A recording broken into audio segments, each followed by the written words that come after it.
Okay, today with this presentation we're going to briefly summarize sort of the post-Constantine period in the late Roman Empire. Theodosius I, he's the strongest of the post-Constantine emperors that we see in an attempt to sort of save the Roman Empire as they've moved away from the mythology that we've seen, the embrace of Christianity by Constantine with the Edict of Milan. He institutes Christianity as the state religion. Now, this is going to have some profound effects. First off, Christians are going to like it.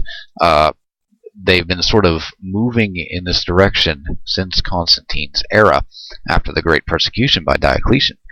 So many Christians are happy about this, but you also have to take into consideration that much of the Roman world is still non-Christian. And not only that, it's not just non-Christian, it's polytheistic. Many gods. And now all of a sudden you're trying to sell this religion to people that have always worshipped many gods and saying, nope, you're wrong. You have to have the belief in this monotheistic faith. The old Roman mythology in many respects blended well with a lot of the local polytheistic traditions, whether they were going north, south, east, or west away from Rome. Christianity doesn't do that. Yes, Christianity becomes very popular in some areas, but as far as being this wide, sweeping, hey, this is going to save the empire, it really doesn't. And also, much of the Christian faith, the focus is not so much the here and now. Much of the Christian faith, particularly during this time, is focused on the afterlife. It's focused on how do I get to heaven. Remember, Christianity was very popular amongst Romans of the lower classes, at least at first. It was the promise of a better life to come in the afterlife. When you're focused on the afterlife, when you're focused on being a good person, being a giving person, that's not really conducive to saving the Roman Empire or defending it. The Roman mythology, that's what it was built for. Every time these Romans or a legion had to go out and defend, they did it in the name of a god. So it meshed well with the idea of conquering, conquest, and defending this huge idea that was the Roman Empire. Christianity doesn't really do that. Theodosius I, he institutes it in an attempt to save the Roman Empire, and in some respects, at least in some areas, it does sort of put that official stamp on and says that Christianity, yes, you have arrived, we're fully embracing you, and Christians therefore embrace Theodosius. But as far as a long-term solution to these long-term problems that have been building with the Roman Empire, it's not.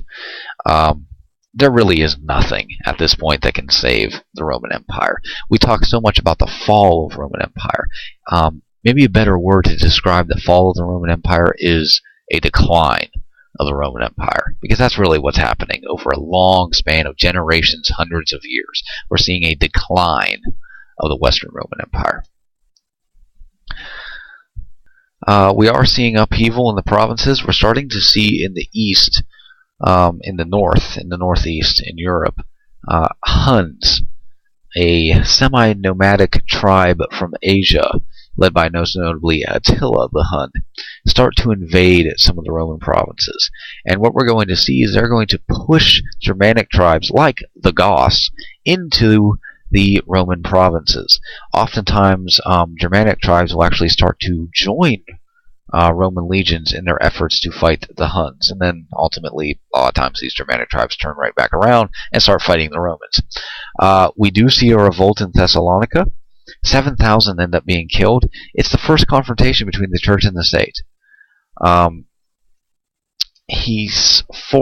Theodosius I is forced to beg forgiveness of St. Ambrose. Ultimately, what Theodosius starts, and it's really going to help lead to the decline of the Western Roman Empire as well, is he starts hiring a lot of these Goths, whether they're Visigoths, Ostrogoths, a lot of these different Germanic tribes. But what you ultimately have being created is within Roman provinces independent generals of tribes that are not directly linked to Rome. Ultimately, much of the Roman army ends up becoming mercenaries, many of them Germanic. And so when you have to hire Germanic mercenaries to go out and kill other Germanic mercenaries who are threatening Roman citizens, there's a problem. It's compounded by the fact that the Huns, led by Attila, are really starting to push a lot of these Germanic tribes into Roman provinces. There had always been sort of an uneasy agreement along the Rhine and the Danube River, and now that's really being blurred.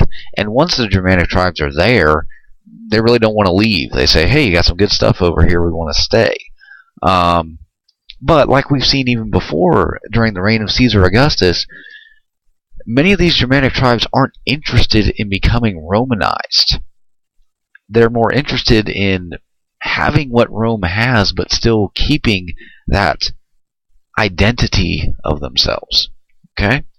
Ultimately, Attila gets defeated by a combined army, once again, relying on mercenaries from these Germanic tribes. They moved into Italy, defeated again, and ultimately they would draw to the area in the east known as Hungary. But the impacts on Rome are great. These barbarians, many of them are illiterate, many of them are non-urban. They come from small agricultural societies. They end up settling in Roman territory after the pressure from these Huns. The Goths, Germanic tribe, really split into two groups.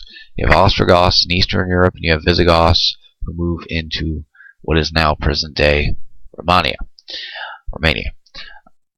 They're allowed to live on Roman lands. Many people at the time thought it was cheaper just to let them live there. However, it's going to cost in the long run. Barbarians, this idea that they are compatible with Romans doesn't really hold up. Doesn't really last. We do see a lot of instances of intermarriage, and we do see some blending of culture here and there between the Romans and the Germans, but overall these very large distinctions remain between what is the Roman and what is the barbarian. Visigoths were revolted after unfair taxing. Much of Rome was experiencing unfair taxation at this point. Now, Romans really didn't, not that they didn't object to it, but didn't notice it as profoundly as, say, the Visigoths did, because it was happening over a long stretch of time, over generations and over generations. By the time we get to Theodosius I, everything is taxed.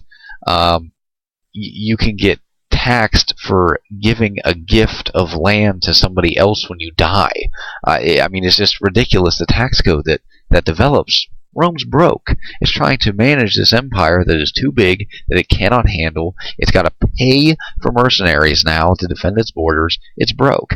And so, ultimately, we see, because of unfair taxing, we start to see revolts. So ultimately, Theodosius just buys him off. Oftentimes, instead of fighting these Germanic tribes, what Roman emperors were forced to do was to give them money, was to give them land. And ultimately, Rome is seen by many of these Germanic tribes as being pretty weak at the time for not going ahead and putting up a fight. And it just emboldens the Gothic tribes even more to invade even closer to Rome and eventually take Rome itself. There are several problems for what's going on in the Western Roman Empire that make it difficult for them to beat back these Germanic tribes. The West had a long barbarian frontier, as you'll see on the next slide in the map. They're not really dealing with an enemy they're familiar with. Persians were different. Persians had provinces. They knew how to manage an empire. They were literate. They were well educated. There was an emphasis on these sort of things. Germanic tribes, not so much. The East had money to pay off the invaders. The Western Roman Empire really did not. The eastern boundaries, like we talked about in the last one with Byzantium, it's easier to defend. Rome was not. They do have that natural protection in the north from the Alps, but other than that, you can move throughout the Italian peninsula pretty well. Constantinople was a fortress city. Rome, it's overcrowded. You have the mob defending the city. There's too many people there to begin with. Defending the city becomes rather problematic at best. And you can see a lot of these invasions, these are not coordinated efforts. These are not coordinated attacks. But from time to time, they would cross the Rhine, cross the Danube River, and start invading into all these different areas. And eventually, they start taking Rome itself.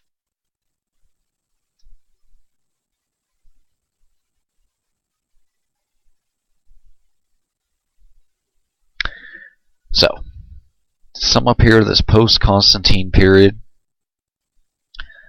you have, it's not Theodosius, it's a different guy. Theodoric the Great. He's a Germanic chieftain. He is chief over the Ostrogoths. Okay, Ostrogoths right here. And you can see, boom, they're invading the Italian peninsula. He conquered Odoacer and declared himself king of Rome. Doesn't last the whole time, but we now have a Germanic chieftain in charge of Rome. This once great, glorious city is now under the control of a foreign entity. The East is still thriving, but we really are seeing the downfall of the Western Roman Empire here. Now, during the same time, we have Boethius. He's a writer who summarized a lot of the cultural contributions that we've talked about in the past. Euclid, Archimedes, Aristotle, to Latin. And with the Ostrogoths' reign, it ends shortly after Theodoric's death. However, Rome never really recovers, and we see basically the downfall of the Roman Empire, which we're going to talk short-term and long-term causes in class in the future. However, the eastern part of the empire, we saw that shift to the east. It's very important. Lasts for another 1,000 years. It's really, when we talk about the decline or the downfall of the Roman Empire, we're talking about the Western Roman Empire. It marks what is known as the end of antiquity, the fall of the Roman Empire. Alright, that's it for this one. Thanks for listening. We've got Roman contributions next.